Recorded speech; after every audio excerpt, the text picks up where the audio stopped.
Faraday second law ये बोलता है बच्चों कि जब हम चार्ज पास करते हैं, है ना, तो मान लिया एक से ज्यादा हमारे सॉल्यूशंस लगे हुए हों सीरीज में। सीरीज है ना, सीरीज आपने शायद थोड़ा बहुत पढ़ लिया होगा फिजिक्स में।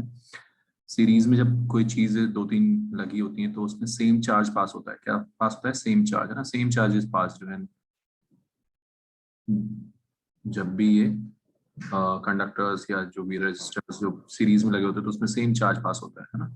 जब सेम चार्ज पास करते हैं तो जो वेट डिपॉजिट होगा वो इक्विवेलेंट वेट के प्रोपोर्शन होता है। किसके प्रोपोर्शन होता है? इक्विवेलेंट वेट के। ठीक।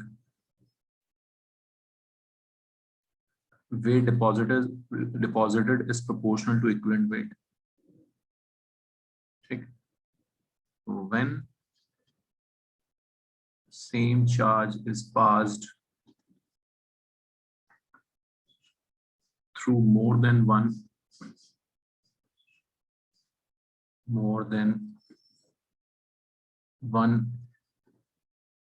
electrolytic solutions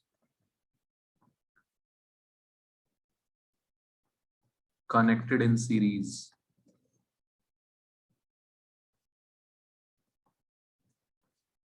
the weight of substance deposited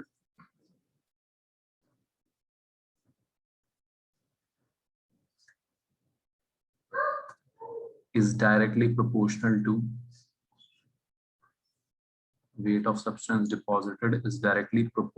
to the equivalent weight of the substance. ये बोलता है हमारा फैराडे सेकंड लॉ। आपने पढ़ा है W is equal to ZIT। Z क्या होता है? एटॉमिक वेट अपॉन NF, है ना, इनटू IT। याद हो गया सबको अच्छे से। तो जब हम सेम चार्ज पास कराएंगे, मतलब IT सेम है, F तो फैराडेज कांस्टेंट है ही, तो वेट जो है वो एटॉमिक वेट बाय N के प्रोपोर्शनल आ रहा है। और एटॉमिक वेट अपॉन N क्या होता है? Equivalent weight. Atomic weight upon N factor is equivalent weight. समझ आ रहा है? Weight is directly proportional to equivalent weight. तो इसको अप्लाई करते हुए आप कुछ क्वेश्चंस करोगे, बोर्ड वगैरह में आएंगे, कॉम्पिटिटिव एग्जाम में भी आते हैं, इजीली हो जाएंगे। कैसे? W is proportional to equivalent weight, या फिर W by E is constant, weight by equivalent weight is constant, और W1 by E1 equal to W2 by E2। समझ में आ रही बात?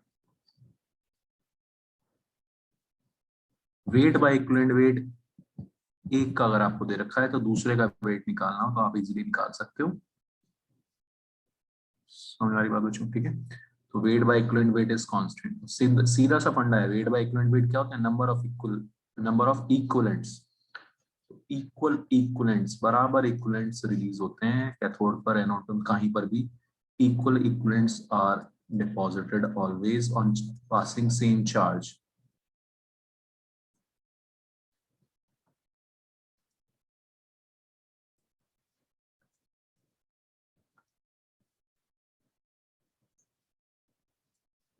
बात समझ आ रही है सबको? ठीक।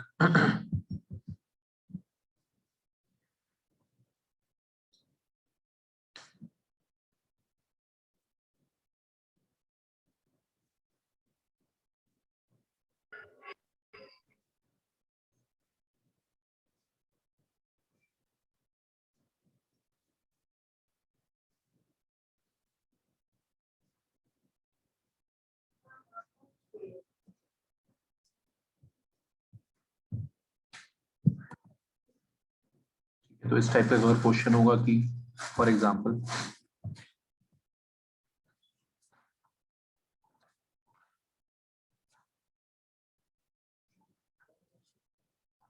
अच्छा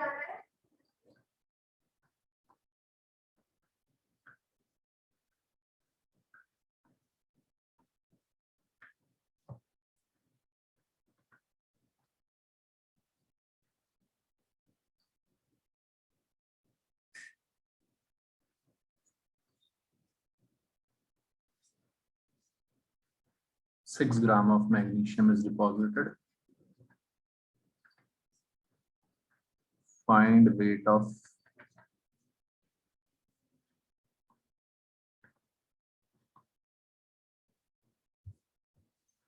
एल्यूमिनियम डिपॉजिटेड करो जो मास नंबर से दिए हैं मैग्नीशियम और एल्यूमिनियम के।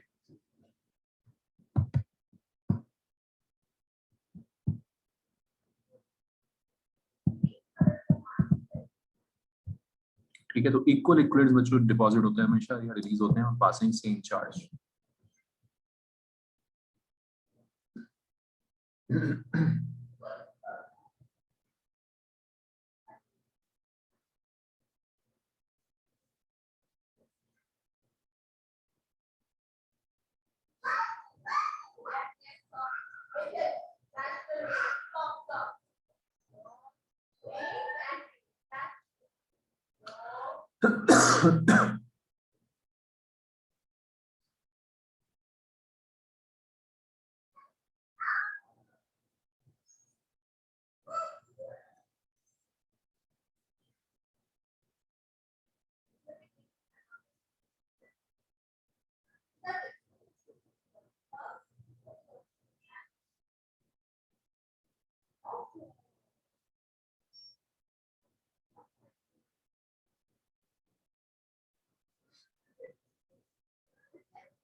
जी कर लिया बच्चों ये, ठीक है। तो मैग्नीशियम और बहुत आसान सा क्वेश्चन है ये तो, बट इसमें बहुत अच्छे अच्छे क्वेश्चन मिल जाते हैं सेम कॉन्सेप्ट से।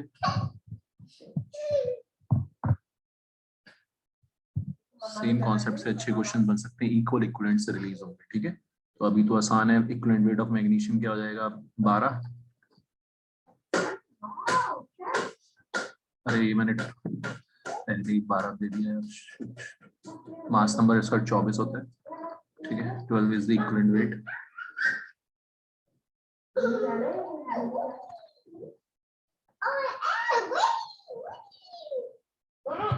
ठीक है, तो W1 by E1 equal to W2 by E2 ऐसे लगा देंगे।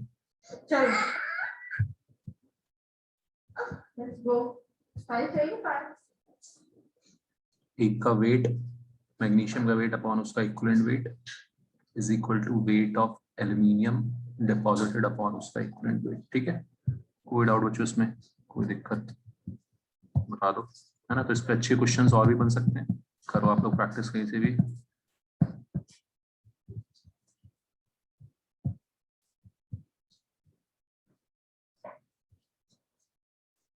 यहाँ से आ जाएगा वेट ऑफ एल्यूमिनियम, ये समझ आएगा आपको 4.5 ग्राम।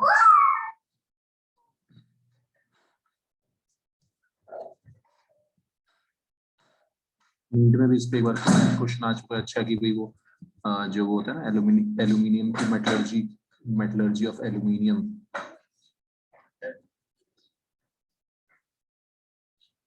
तो एल्यूमिनियम की मेटलर्जी में भी हम इलेक्ट्रोलिसिस करते हैं एल्यूमिनियम का, है ना। और ग्रेफाइट कार्बन की, ग्रेफाइट का रॉड जो है वो कैथोड की तरह बिहेव करता है, ठीक है।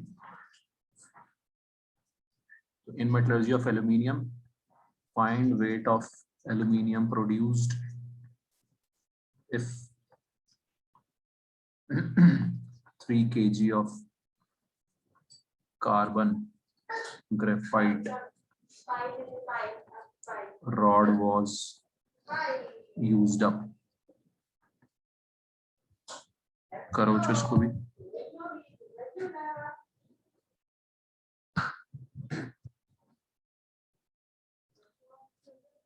इसमें कार्बन CO2 में कन्वर्ट होता है ना, उससे आप सोच सकते हो।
ठीक है, जो मेटलर्जी तो वैसे आप पढ़ोगी, मेटलर्जी हम पढ़ेंगे ऑब्वियसली, 12th में ही है। लेकिन वहाँ पे एल्यूमिना Al2O3 होता है एल्यूमिना को रिड्यूस करते हैं, एल्यूमिनियम की वैलेंसी कुछ भी हो Al+3 ही होगी। कार्बन का बस एन फैक्टर देख लेंगे आप, कार्बन इसमें ऑक्सीडाइज होता है, एल्यूमिनियम रिड्यूस होता है, कार्बन ऑक्सीडाइज होता है CO2 में। आंसर बताओ जल्दी से।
जी बता रहे थे श्रेया, किया नहीं सर। नहीं हो रहा। एन फैक्टर चेंज है ना, चेंज से देखते हैं एन फैक्टर, ये सब चीजें ना थोड़ा 11 से भी है, 0 से 4, ठीक है। तो 4 का चेंज आएगा, कार्बन का एन फैक्टर यहाँ पे 4 हो जाएगा। Alright, yes sir. है ना। कुछ दिक्कत आ रही हो तो आप वो भी कर सकते हो, उसमें बैलेंसिंग कर दो यार, C से CO2 जा रहा है, मैंने लास्ट क्लास में बताया था, बैलेंसिंग है ना। 2 O है तो 2 H2 लगा दिए, बैलेंसिंग कर दो मजे में।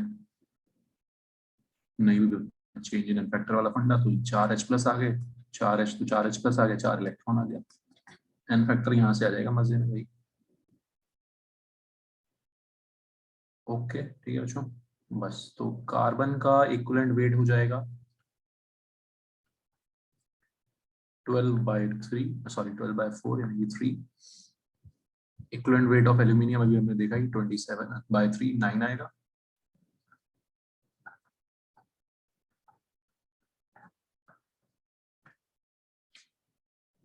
ठीक है Rahul, W1/1 equal to W2/2। ये बच्चों एक इम्पॉर्टेंट कॉन्सेप्ट है, इस पे अच्छे क्वेश्चन बन सकते हैं। इक्वल इक्वलेंट्स प्रोड्यूस होते हैं हमेशा सेम चार्ज पास करने से। तो कार्बन का 3 kg/3 equal to weight of aluminium by उसका 9, तो 9 kg आंसर आ जाएगा। वेट ऑफ एल्यूमिनियम प्रोड्यूस हो जाएगा 9 kg। सिंपल, एक लाइन में आंसर आता है, इसलिए बहुत इंपॉर्टेंट कॉन्सेप्ट है कॉम्पिटिटिव एग्जाम्स के लिए। क्लियर है बच्चों? सबको समझ आ गया फैराडेज सेकंड लॉ? चलो अब आगे बढ़ते हैं।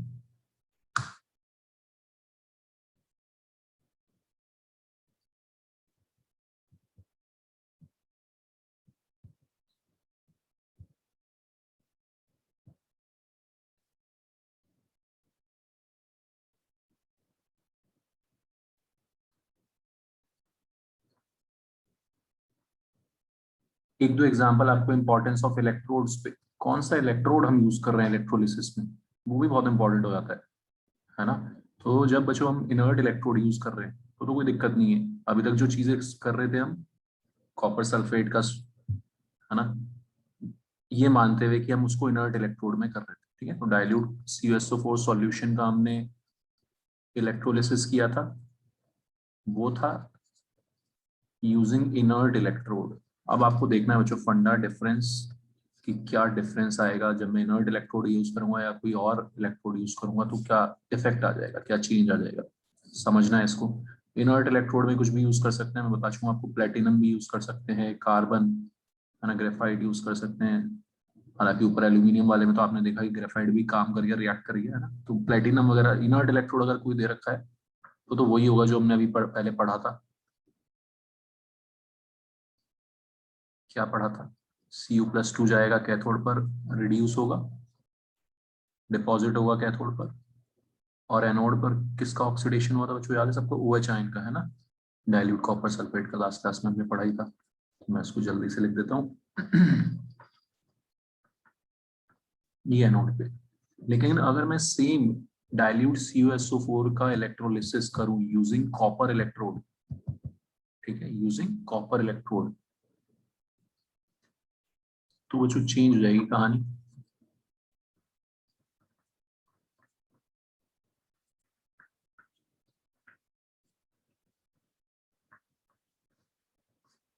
क्या चेंज आएगा?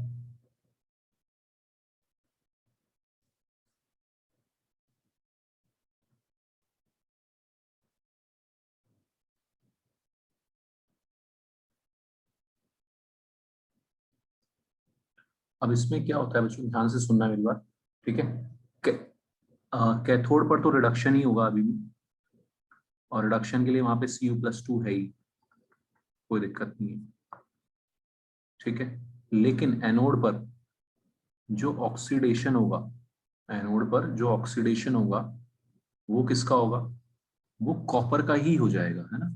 अब हम ऊपर यार ये OH को रिड्यूस, OH को ऑक्सीडाइज करा रहे थे, ऑक्सीजन को ऑक्सीडाइज करा रहे थे। ऑक्सीजन कितना अच्छा खासा इलेक्ट्रोनेगेटिव बंदा है, नहीं होना चाहता रिड्यूस, हो नहीं है उसका मन रिड्यूस होने, सॉरी बार बार उल्टा बोल रहा हूँ, ऑक्सीडाइज होने का उसका मन नहीं है, इलेक्ट्रॉन्स को छोड़ने का उसका मन नहीं है। समझ में आती है सबको बात? क्योंकि ऑक्सीजन कैसा है, इलेक्ट्रोनेगेटिव है, हाईली इलेक्ट्रोनेगेटिव, लेकिन वो मजबूरी में हो रहा था ऊपर। अब यहाँ पे एक और कैंडिडेट है हमारे पास ऑक्सीडाइज करने के लिए, कौन? कॉपर। समझ में आ रहा है? ठीक है। हालांकि कॉपर की भी ऑक्सीडाइज होने की टेंडेंसी नेगेटिव में है, लेकिन उतनी नहीं है जितनी ऑक्सीजन के ऑक्सीडाइज होने की टेंडेंसी है। समझ में आ रही है सबको? तो एनोड पर इस केस में देखा गया कि कॉपर ही ऑक्सीडाइज होता है और कैथोड पर कॉपर आयन ही रिड्यूस होता है। तो क्या सिचुएशन चलती है, एनोड पे कॉपर नीचे जा रहा है सॉल्यूशन में, कॉपर आयन में कन्वर्ट हो रहा है, ध्यान से सुनना सब लोग, ठीक है। और वही कॉपर आयन वापस जाके डिपॉजिट हो रहा है कैथोड पे। समझ में आ रही बात? तो ऐसे में नीचे सॉल्यूशन की कंसंट्रेशन चेंज होगी क्या? नहीं होगी, क्योंकि जितना कॉपर आयन ऑक्सीडाइज होगा उतना ही, जितना कॉपर कॉपर आयन में ऑक्सीडाइज होगा उतना ही कॉपर आयन कॉपर में रिड्यूस होगा। बताओ मेरे को, कोई दिक्कत किसी को? Excuse me, sir. हाँ जी। सर एक बार आप ये वाला केस रिपीट कर दोगे, आपकी आवाज कट गई थी बीच में। हाँ फिर से बता देता हूँ। तो श्रेया इसमें ये है कि हमने कॉपर इलेक्ट्रोड यूज किया है ना, ऊपर हमने इनर्ट इलेक्ट्रोड यूज किए हुए थे, ठीक है। तो एनोड पे ऑक्सीडाइज हो रहा था हमारा OH आयन, ठीक है, ऑक्सीजन ऑक्सीडाइज हो रहा था। होना चाहता नहीं था वो, क्योंकि वो इलेक्ट्रोनेगेटिव है, आपको पता है उसकी टेंडेंसी कम है ऑक्सीडाइज होने की, लेकिन मजबूरी में हो रहा था, कोई और कैंडिडेट नहीं था। ठीक है श्रेया, इतना समझ आ गया। Yes sir. यहाँ पे श्रेया हमारे पास कॉपर भी है ऑक्सीडाइज होने के लिए, क्योंकि कॉपर के इलेक्ट्रोड है। तो यहाँ पे होता ये है कि कॉपर आयन रिड्यूस होता है कैथोड पे, और कॉपर का एनोड वो ही कॉपर ही ऑक्सीडाइज होता रहता है, क्योंकि एक और कैंडिडेट है ऑक्सीजन से बेटर कैंडिडेट ऑक्सीडाइज होने के लिए कॉपर। समझ में आ रही बात श्रेया? Yes sir. होता यह है कि एनोड पे ऑक्सीडेशन हुआ, कॉपर गया कॉपर आयन में सॉल्यूशन में, और कैथोड पर वही कॉपर आयन जाके डिपॉजिट हो गया कैथोड पे रिडक्शन के थ्रू। समझ में आ रही बात मेरी? Yes sir. तो हुआ क्या बच्चे, कंसंट्रेशन जो है कॉपर आयन की सॉल्यूशन में क्या रही, अनचेंज रही, ठीक है। तो ये आपको ध्यान रखना है, अगर कॉपर इलेक्ट्रोड यूज किया तो ऐसी सिचुएशन होती है।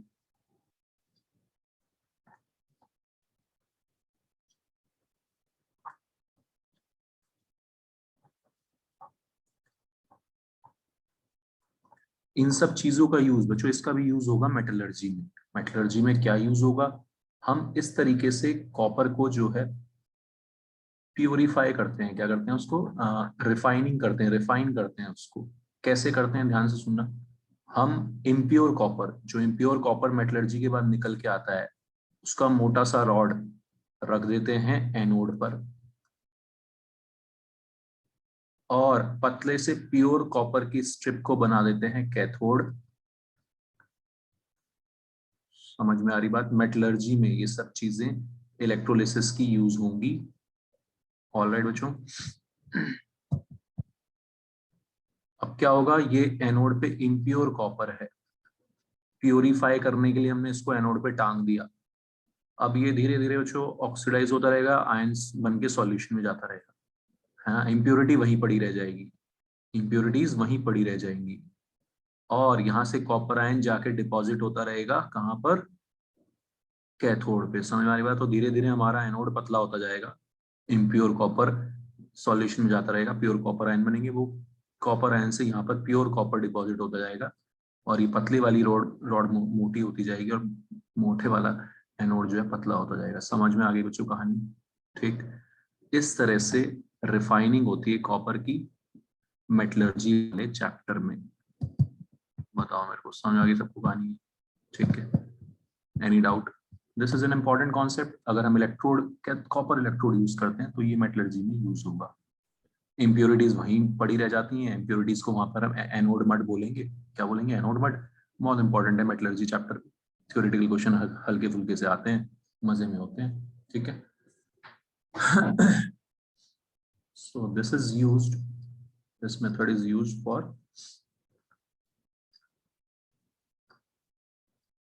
refining or purification of impure copper in metallurgy। Silver की मेटलर्जी में सिल्वर की रिफाइनिंग भी ऐसे ही करते हैं, जो भी हाइड्रोजन से नीचे होते हैं ना, मतलब जो लेस रिएक्टिव वाले, और काफी जो थोड़े बहुत कम रिएक्टिव वाले मेटल्स भी होते हैं, वो इन्हीं से प्योरीफाई हो जाते हैं। हाँ जी, कोई डाउट किसी को?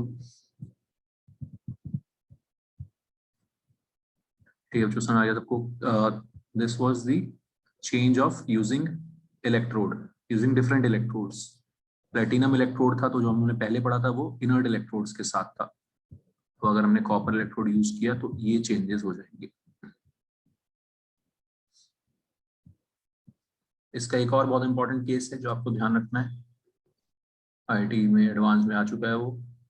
जब हम NaCl है ना, ब्राइन सॉल्यूशन का इलेक्ट्रोलिसिस कर रहे थे,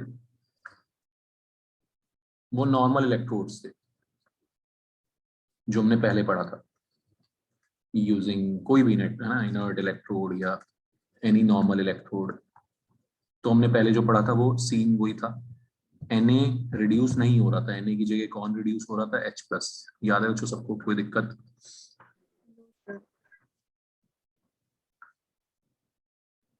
ठीक है, कोई कुछ बोल रहा है? Vineet, any doubt? No sir. लेकिन जब हम यूज करते हैं मरकरी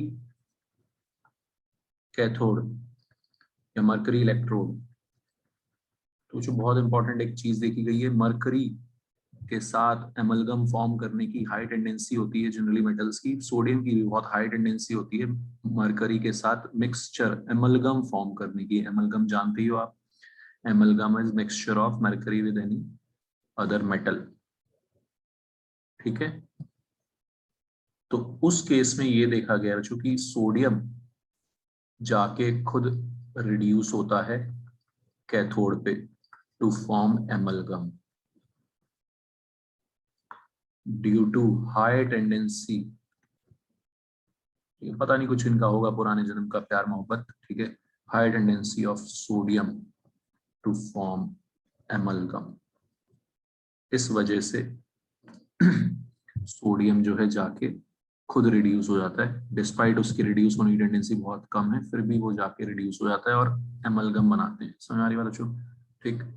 तो आपने अगर है ना इस ब्लॉक में पढ़ा होगा, क्या पढ़ा होगा, क्या बोलते थे यार उसको, कास्टर केल्नर सेल, है ना, याद है, NaOH की प्रिपरेशन होती है using by electrolysis of brine solution in Castner Kellner cell. तो कास्टर केल्नर सेल में बच्चों मरकरी का ही कैथोड यूज करते हैं NaOH बनाने के लिए, है ना, ब्राइन सॉल्यूशन का इलेक्ट्रोलिसिस करते हैं, मरकरी की वजह से सोडियम वहां पे डिपॉजिट हो जाता है, फिर इसको वापस से पानी के साथ रिएक्ट करके ऑक्सीडाइज करा के NaOH में कन्वर्ट कर देते हैं। समझ आ रही बात, तो ये पॉइंट भी आपको ध्यान रखना है, ठीक है, सोडियम जाके खुद रिड्यूस हो जाता है। तो ये कुछ थ्योरेटिकल ज्ञान की बातें, जनरल नॉलेज की बातें जो हमें ध्यान रखनी है। Clear to everyone? ये हो गया बच्चों आपका ये वाला पोर्शन भी। कौन सा वाला पोर्शन? इलेक्ट्रोलिटिक सेल्स वाला, इलेक्ट्रोलिसिस वाला, है ना। इस पे एक एडवांस में क्वेश्चन आया हुआ है, आप लोग ट्राई करना बाद में, उसमें भी आप वो इक्वल इक्वलेंट्स वाला फंडा लगा सकते हो, जितने इक्वलेंट सोडियम के, है ना, इक्वल इक्वलेंट्स वाला फंडा हमेशा लगेगा। एक इलेक्ट्रोड पे जितने इक्वलेंट्स एक एलिमेंट के या कंपाउंड के जा रहे होंगे, उतने ही दूसरी जगह भी जा रहे होंगे। Clear to everyone? ओके।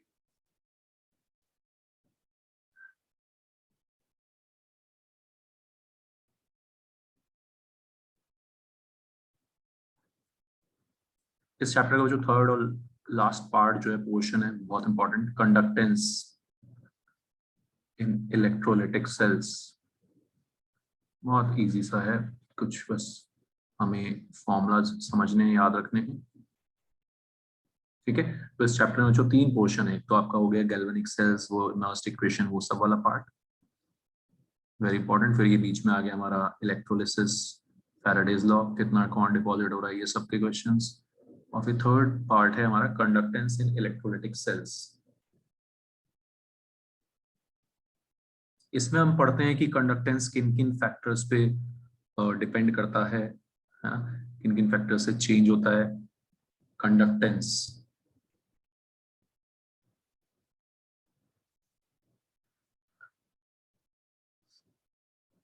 तो इनको समझने के लिए सबसे पहले हम ये स्टार्ट करते हैं इसको।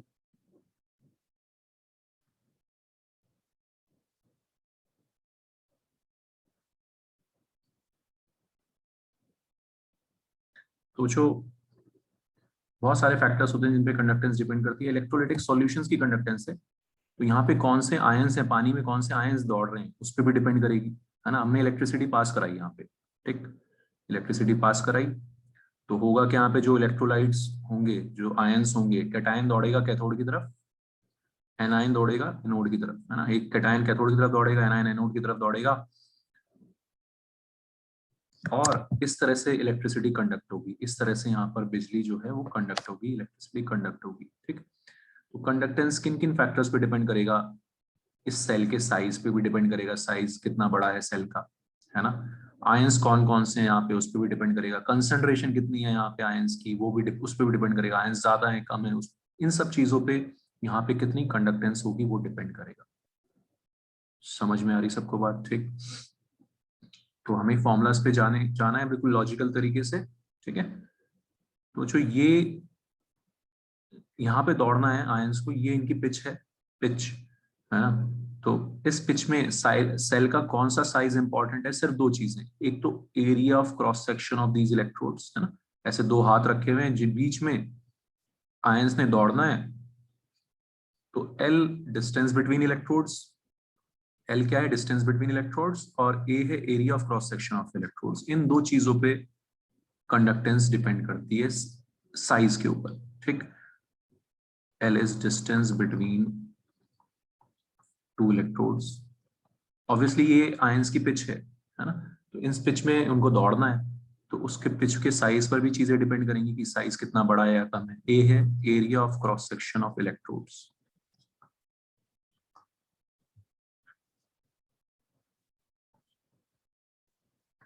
तो इसको समझ के अगर हम करें तो बहुत आसानी से चीजें, ये चीज समझ आ जाएगी कि रेजिस्टेंस है ना, फिजिक्स के फॉर्मूले से स्टार्ट करेंगे। Resistance is directly proportional to L by A, है ना। आपने फिजिक्स में भी पढ़ लिया होगा मेरे ख्याल से, वायर वगैरह की रेजिस्टेंस है ना। एल डिस्टेंस जितनी ज्यादा होगी, दूरी जितनी ज्यादा होगी, उतना रेजिस्टेंस ज्यादा मिलेगा आयंस को। समझ आती बात सबको? और एरिया जितना कम होगा, जितनी पतली जगह होगी उतना रेजिस्टेंस मिलेगा, जितनी खुली जगह होगी उतना रेजिस्टेंस कम मिलेगा, ठीक।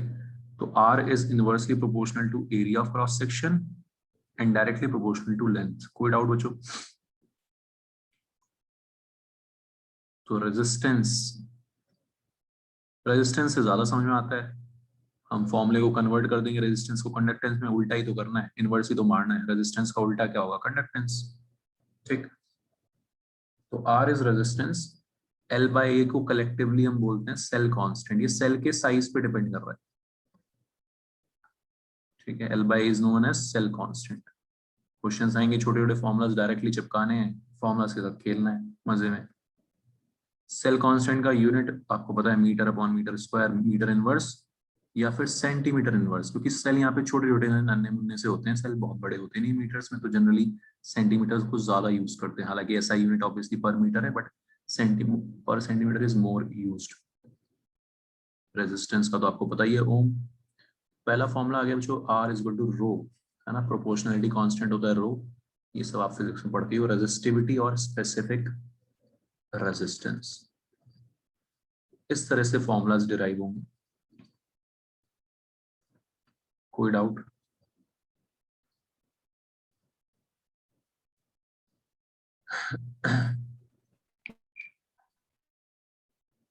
रो रेजिस्टिविटी और स्पेसिफिक रेजिस्टेंस का यूनिट क्या हो जाएगा यार? आर इंटू, है ना, ए बाय एल, मतलब ओम सेंटीमीटर या ओम मीटर। Any doubt? अब हम, ठीक है, तो हमने रेजिस्टेंस का फॉर्मूला लिख लिया जो हमें इजीली समझ में आता है। फिर हमने इसका इनवर्स मार दिया, उल्टा कर दिया इसको पूरा। 1/r बन जाएगा कंडक्टेंस, है ना, पूरा उल्टा कर दिया मैंने इसको, इनवर्स कर दिया, 1/रो कर दिया, L/A। इन फॉर्मूलाज को हमने यूज करना है। 1/r बन गया हमारा, 1 रेजिस्टेंस बन गया हमारा कंडक्टेंस। जी से डिनोट कर देते हैं इसको, कंडक्टेंस। 1/रो कंडक्टिविटी, रेजिस्टिविटी का उल्टा कंडक्टिविटी, कापा से डिनोट करते हैं इसको, कंडक्टिविटी। ठीक है, आर्यन समझ आ रहा है? कोई डाउट किसी को है? ऋषभ?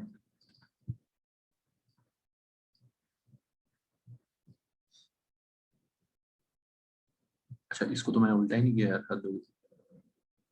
सब उल्टा कर दिया उसको, क्या ए बाय एल बन गया ना, क्या बन गया ये? ए बाय एल। क्लियर है बच्चों? कापा ए बाय एल, सेल कांस्टेंट का भी उल्टा हो गया। Any doubt? यूनिट्स बहुत इंपॉर्टेंट है, यूनिट्स साथ साथ छोटे छोटे जो फॉर्मूला है यूनिट्स भी देख लेंगे। ओम इनवर्स कंडक्टेंस को ओम इनवर्स भी बोलते हैं, मोह उल्टा लिख दिया, मोह भी बोलते हैं, या फिर एक इसके लिए अलग से जो यूनिट चलती है, सीमेंस। ठीक है, समझ हमारी बात? एस, एस बोलेंगे, ठीक है। तो कंडक्टेंस का यूनिट हो गया एस, सीमेंस। कापा हो जाएगा एस इंटू एल बाई, यानी कि एस पर सेंटीमीटर और एस पर मीटर। कंडक्टिविटी और स्पेसिफिक कंडक्टेंस। देख लो यहाँ तक क्लियर है सबको? कोई डाउट? मजे में समझते हुए हमें करना है ये।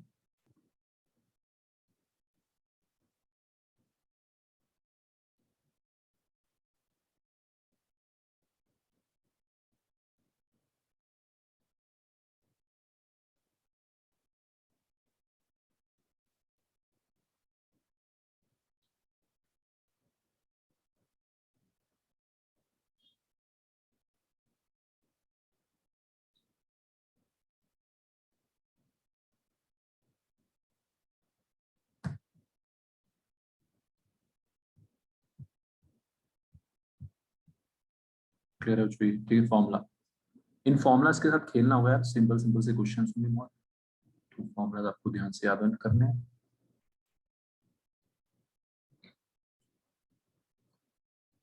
तो ऐसे है ना, रेजिस्टेंस दे देंगे आपसे, सेल कांस्टेंट निकलवा लेंगे, कापा दे देंगे, कुछ ऐसे ये सब है ना, सेल कांस्टेंट देंगे और रेजिस्टेंस देके, सेल कांस्टेंट और रेजिस्टेंस देके आपसे कापा निकलवा लेंगे, निकाल दोगे, कोई बड़ी बात नहीं है। रेजिस्टेंस की जगह क्या लिख दोगे, 1/r, 1/r मतलब कंडक्टेंस हो गया, 1 by resistance is equal to kappa into 1 by cell constant. ठीक है, समझ रखो, ऐसे खेलना होगा। कापा आके फिर एक और चीज जो हम आगे पढ़ेंगे वो आ जाएगी। ठीक, एनी डाउट? कापा की definition, defined as specific conductance, define करने के लिए इसको हम वही साइंस वाला तरीका की है ना, ए और एल को 1 1 रख दिया, ठीक है, when A is equal to 1 centimetre square. अभी हम सेंटीमीटर में खेल रहे हैं, ये आपको ध्यान रखना है specially. L is equal to 1 centimetre, तो G is equal to kappa, या kappa is equal to G. तो इसकी डेफिनेशन कुछ ऐसी बन जाती है बच्चों, कापा इज, हमारा सबको उस फॉर्मूले में 1 1 रख दिया, तो जी इज इक्वल टू कापा हो गया। कापा इज कंडक्टेंस, कुछ नहीं है, कापा क्या है, कंडक्टेंस ही है।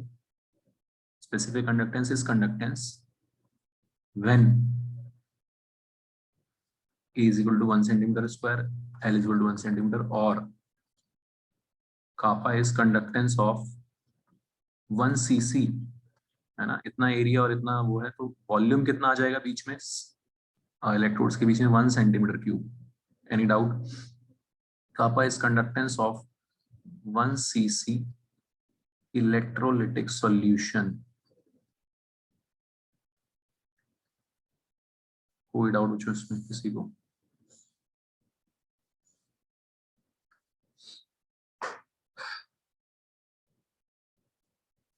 तो kappa is nothing but conductance when A is equal to 1 centimeter square, L is equal to 1 centimeter।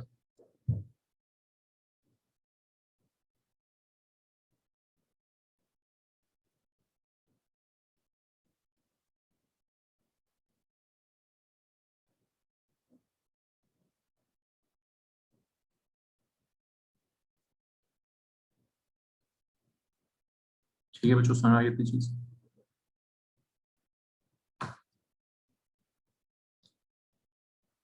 1 cc solution का कंडक्टेंस होता है। ऑब्वियसली अब आप कापा कुछ सोच सकते हो कि यार अलग अलग आप, है ना, इलेक्ट्रोलाइट अलग अलग लोगे, है ना, KCl लिया आपने, एक बार कोई NaCl लिया, तो अलग अलग आएगा कापा भी, है ना, बात सुन रही हो? ठीक, कापा भी अलग अलग आएगा, क्योंकि वो इलेक्ट्रोलाइट कौन क्या क्वालिटी है वहां पे आयंस की, कौन कितनी तेजी से, है ना, कोई आयन ज्यादा तेजी से दौड़ेगा, कोई आयन कम स्पीड से दौड़ेगा, ये सब भी हम पढ़ेंगे धीरे धीरे। तो इन सब चीजों पर भी ये डिपेंड करेगा।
ठीक है, तो कापा ये आ गया बच्चों, 1 सेंटीमीटर क्यूब का इलेक्ट्रोलाइटिक सॉल्यूशन। ओके, फिर हमें जो नेक्स्ट चीज पढ़नी है, that is very important, molar conductance. Molar conductance और मोलर कंडक्टिविटी। मोलर, अब बच्चों कंडक्टेंस कंडक्टिविटी है ना, सब एक ही बात लगभग हो जाती है। क्यों? क्योंकि मोलर के केस में कंडक्टेंस कंडक्टिविटी एक ही बात हो जाती है, ठीक है, क्योंकि मोलर मींस एक मोल के लिए, एक मोल इलेक्ट्रोलाइट की जो कंडक्टिविटी या कंडक्टेंस होगी दैट इज मोलर कंडक्टेंस। सुना रहा है? ऊपर आपने देखा ही है कि स्पेसिफिक कंडक्टेंस और कंडक्टेंस भी एक ही चीज हो गई जब सिर्फ इलेक्ट्रोलाइट के साइज पे डिपेंड कर रहा था। वो किस पे डिपेंड कर रहा है? इलेक्ट्रोलाइट के साइज पे, सेल के साइज पे डिपेंड कर रहा था, ठीक है।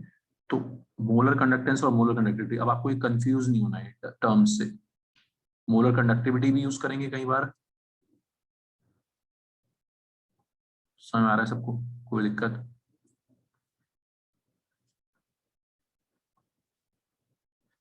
It is the conductance of 1 मोल और 1 ग्राम मोल इलेक्ट्रोलाइट, ठीक है। 1 मोल या 1 ग्राम मोल इलेक्ट्रोलाइट की वजह से जो कंडक्टेंस होगी, ठीक है,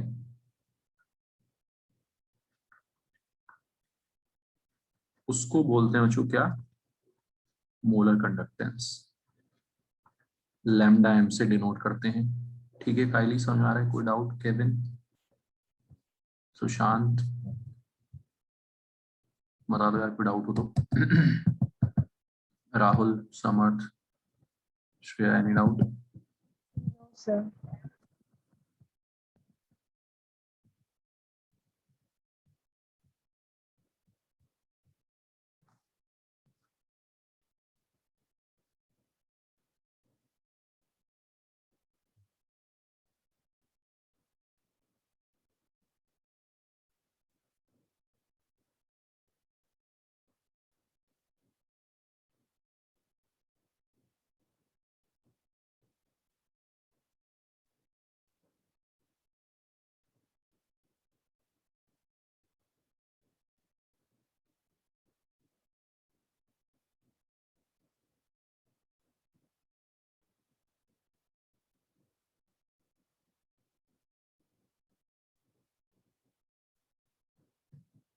तो ये निकालने के लिए हम क्या करते हैं बच्चों?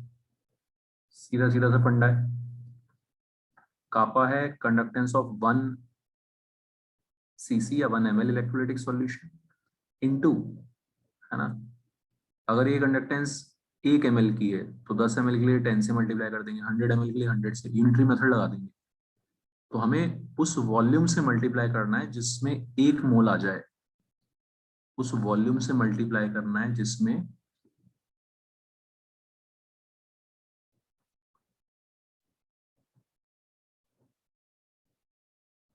बात में आ रही हो, उस वॉल्यूम से मल्टीप्लाई करना है जिसमें 1 मोल इलेक्ट्रोलाइट आ जाए, ठीक है। और उस वॉल्यूम को क्या बोलते हैं? मोलर वॉल्यूम,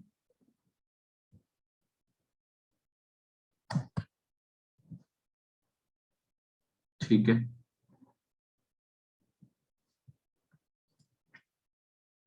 मोलर वॉल्यूम, ध्यान से देख लेना बच्चों ये वाला फॉर्मूला। ऊपर वाला तो इजी है, R is equal to rho L by A का इनवर्स मारना होता है सिर्फ। इसमें हम क्या करते हैं? फॉर्मूला क्या बन के आता है? अभी ये फॉर्मूला है नहीं, फॉर्मूला आ जाएगा अभी आपका। मोलर वॉल्यूम से मल्टीप्लाई मारना है आपको, ठीक। और मोलर वॉल्यूम क्या हो जाता है? जैसे मान लिया 2 मोलर सॉल्यूशन है, 2 मोलर सॉल्यूशन है अगर, ठीक है, समझाने की बात है वरना फॉर्मूला ये याद करना है सीधे आपको। 2 मोलर अगर वॉल्यूम है बच्चों, तो उसका मतलब क्या है? 2 मोल्स पड़े हुए हैं 1000 ml में, 2 मोल्स पड़े हुए हैं कहाँ पे? 1000 ml में। समझते हो सब? 2 मोलर का मतलब 2 मोल्स इन 1 लीटर। तो 1 मोल कितने में होगा? 1000/2, 500 में, ठीक है। इस तरह से फॉर्मूला बन जाता है कापा इंटू 1000/मोलैरिटी। दिस इज द फॉर्मूला जो हमें ध्यान रखना है, कापा इंटू 1000/मोलैरिटी। बताओ जो कोई दिक्कत किसी को? ये फॉर्मूला कैसे आया? ठीक है, श्रेया समझ में आ रहा है? Yes sir.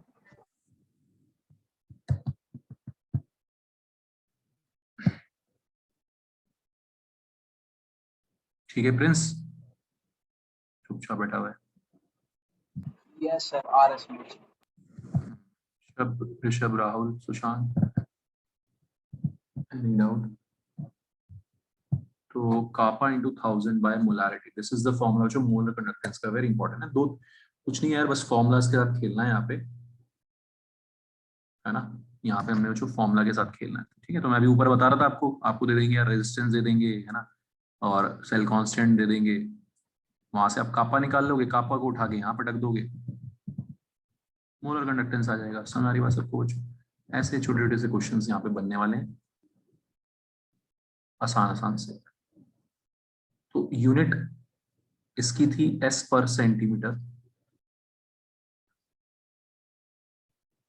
है ना, और ये 1000 बाय एम, इसकी यूनिट क्या आएगी?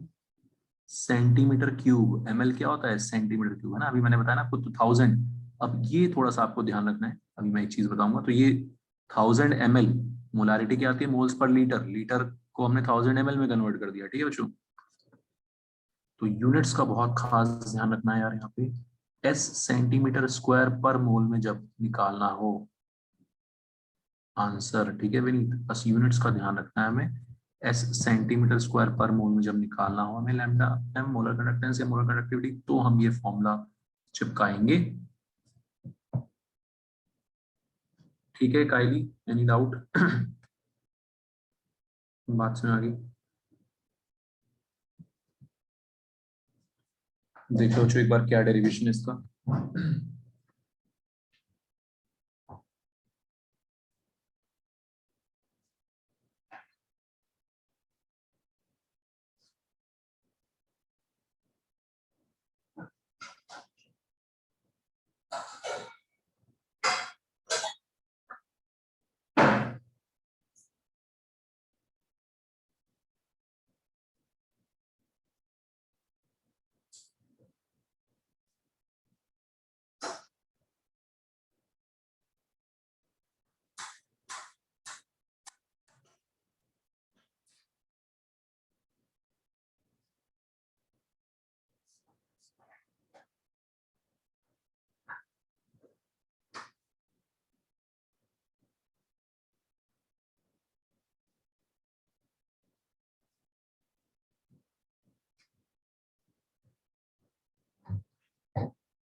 कई बार बच्चों आपसे निकलवाएंगे ना ये सब, आईआईटी में कुछ उल्टी सीधी हरकतें करते हैं, बोर्ड वगैरह में तो सब यही आएगा। कई बार आपसे निकलवाएंगे एस मीटर स्क्वायर पर मोल में, है ना, कापा देंगे उस केस में आपको एस पर मीटर में। समझ में आ रहा है आपको? ठीक है, बस ये अलग से मैं लिख रहा हूँ फॉर्मूला, इसको ध्यान रखना बच्चों, यूनिट्स का स्पेशल ध्यान। अगर हमें एस मीटर स्क्वायर पर मोल में निकालना हो मोलर कंडक्टिविटी, तो आपको कापा भी एस पर मीटर में देंगे, या रखना होगा आपको खुद से सोच के। और उस केस में जो वॉल्यूम भी आप इसमें रखोगे मीटर क्यूब में, है ना, तो 1000 बाय एम को आपको -6 से मल्टीप्लाई करना पड़ेगा, सेंटीमीटर क्यूब को मीटर क्यूब में कन्वर्ट करने के लिए। ऑल राइट, तो इस केस में बच्चों 1000 का जो नंबर है वो नीचे आ जाता है, जो कि 10⁻³ बन जाएगा ऊपर। समझ में आ रहा है सबको? ये बता दो, कोई डाउट किसी को किसी प्रकार का? एस मीटर स्क्वायर पर मोल।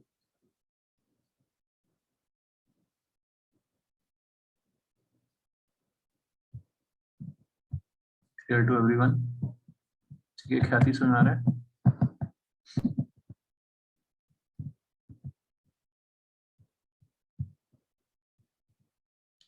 सब लोग एडेड हो ना ऐप पे यार, वो मैंने टेस्ट वगैरह भी डाल दिया था, है ना। बाकी आपको रिकॉर्डेड लेक्चर्स भी मिल ही रहे होंगे ऐप पे।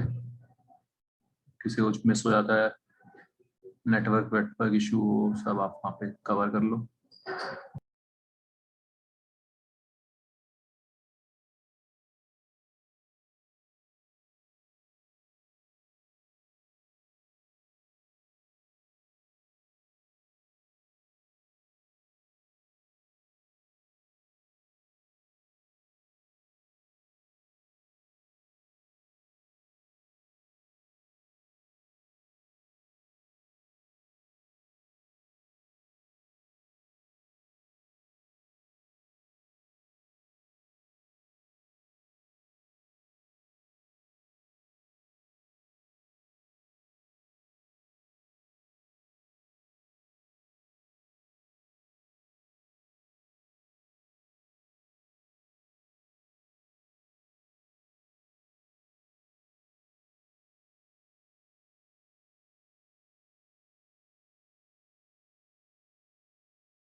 बच्चों एक शीट भेजिए, उसका क्वेश्चन नंबर 3 करो आप।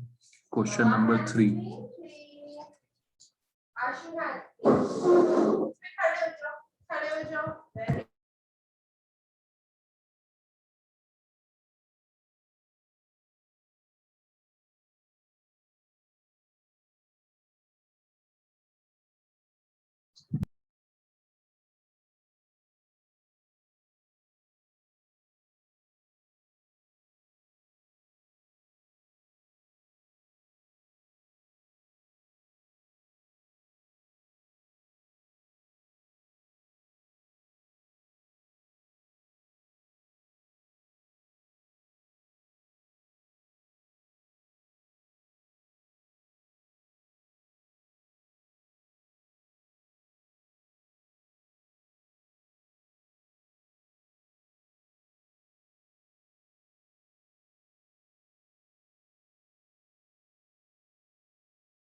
हाँ जी, जो कर लिए क्वेश्चन।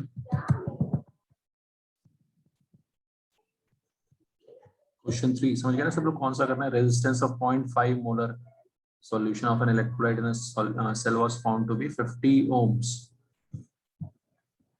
ये वाला। तो इसमें बच्चों आपको समझ में आ रहा होगा कि हमें मीटर्स में कन्वर्ट करना पड़ेगा, क्योंकि मोलर कंडक्टिविटी हमें एस मीटर स्क्वायर पर मोल निकालनी है। यूनिट्स का बहुत स्पेशल ध्यान देना है।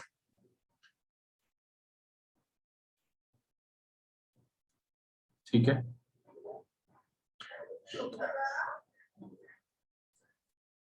तो फॉर्मूला याद करने का तरीका बच्चों यही है, R is equal to rho L by एक, बस याद कर लो, है ना। R is equal to rho L by, rho की जगह 1 बाय कापा रख दो। सुना रहा है? रो की जगह क्या रख दो? 1 बाय कापा। हमें कुछ भी करके ये कापा निकालना पड़ेगा, इस फॉर्मूले में रखना होगा। ठीक है, ऐसा ही होगा ना? बता दो कोई डाउट हो तो यार, है ना? Any doubt? No sir. तो R is equal to resistance दे रखा है अपने को यार 50 ohms। ऐसे दो फॉर्मुलास के साथ खेलना होगा उसमें ना। कापा निकालेंगे पहले वाले फॉर्मूले से L बाई ए। अब यहाँ पे आप मीटर्स में रखो दोनों चीजें, तभी आंसर सही आएगा, है ना।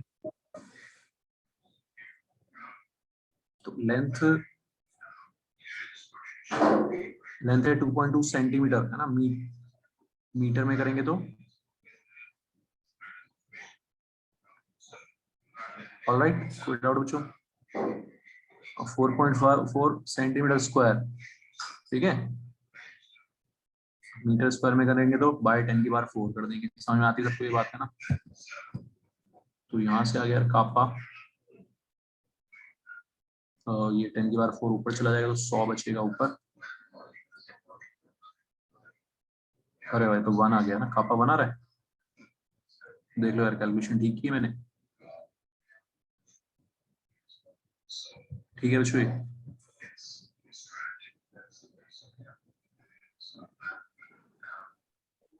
लैम्डा एम, मीटर वाला फॉर्मूला लगाएंगे। कौन सा वाला लगाएंगे? मीटर वाला। कापा बाय 1000 इंटू मोलारिटी।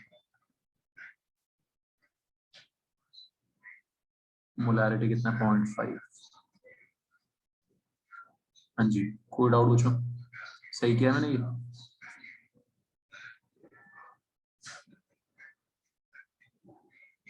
बता दो यार। 0.003।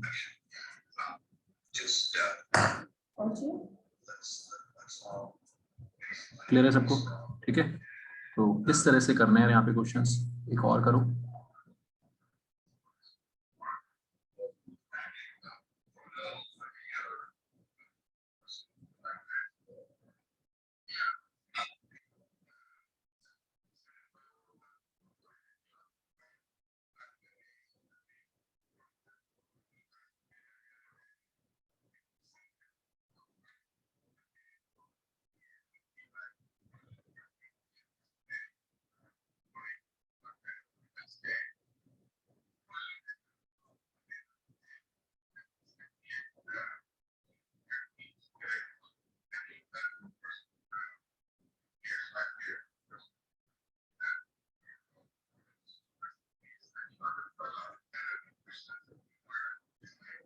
ठीक है, अच्छा ये क्वेश्चन करो। ये अच्छा है।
चलो ये क्वेश्चन करो, मजेदार है। तो सिंपल ही था, लेकिन ठीक है, ठीक ठाक सा है।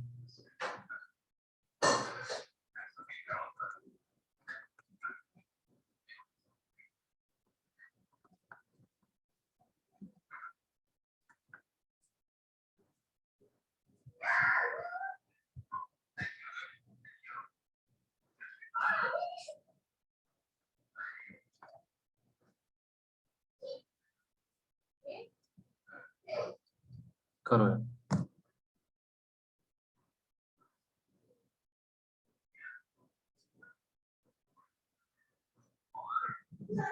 अच्छा ये एस पर सेंटीमीटर में है इसको, और सेंटीमीटर स्क्वायर पे उसी में निकालना है, सेंटीमीटर में आंसर निकालना है इसमें।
हाँ जी जो समझ आ रहा है क्वेश्चन ही अच्छा है, थोड़ा सा बड़ा क्वेश्चन है।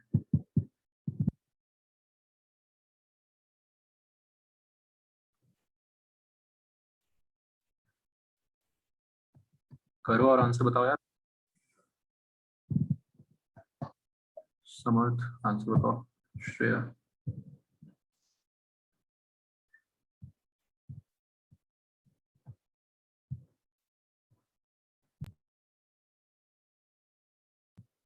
बस यही सब सोचना है, एक से नहीं दूसरे में वैल्यू पुट करनी है, ठीक है, जो ये सब सोचना है इसमें।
राहुल समझ आ रहा है? प्रिंस कैसे करेंगे प्रिंस के क्वेश्चन?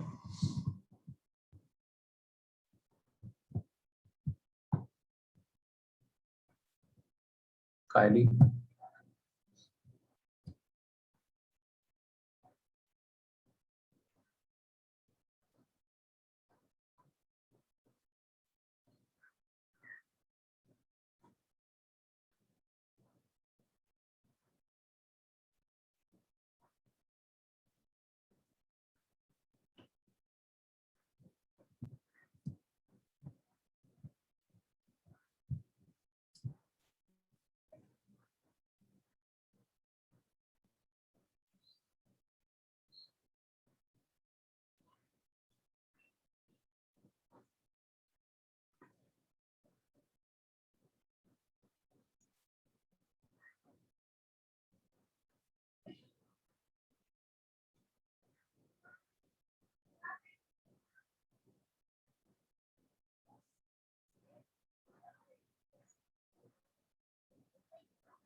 कौन?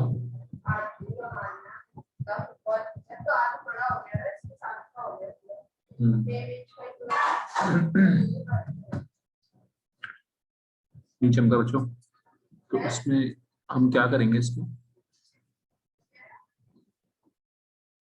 0.1 मोलर केसीएल सॉल्यूशन जो है, ठीक है, उसका जो आपको कंडक्टिविटी किया है, कंडक्टिविटी मतलब कापा यूनिट सीरीज में आ रहा है, ठीक है, और उसका आपको रेजिस्टेंस भी गिवन है, ठीक है।